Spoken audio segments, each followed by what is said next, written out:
Buonasera. Lo so, non pubblico da un po', ma sono successe alcune cose che mi hanno portato a non farlo. Ho avuto dei problemi in diversi ambiti e sono stato costretto a dovermi fermare. Poi anche per mancanza di voglia e per altre motivazioni. Ormai sono giunto alla fine, ormai ho finito. Quindi farò un video resoconto dove racconterò tutto, però ho paura che dopo questa sarà la fine dei Gir del Jack.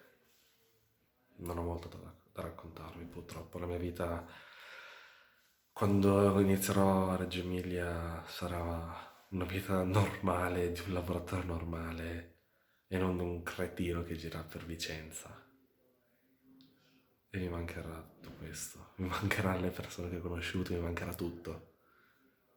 Ma soprattutto, ragazzi, questa è la penultima sera che farò qui. E abbiamo una casa, ho accenduto una casetta perché l'ostello è occupato. Cioè,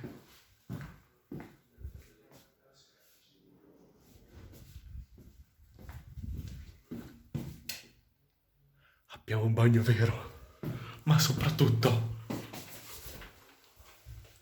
c'è il bidet.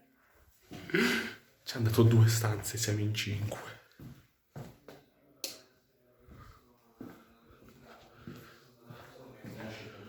Cioè, siamo larghissimi. Ragazzi, volete apparire nei giri del Jack? No. Ok, Fritz non vuole apparire. No. Neanche Enrico vuole apparire. Santos, vuoi apparire nei giri del Jack? Santos, vuoi apparire nei giri del Jack? C'è anche Santos. Sai che qua c'è un'altra stanza? Sì. Siamo larghissimi. Loro, vuoi apparire nei giri del Jack? Vuoi apparire nei giri del Jack? Non so se giri del Jack vuole riprendere questo. Sì, voglio riprendere. No, vuoi salutare? Ciao ai giri del Jack.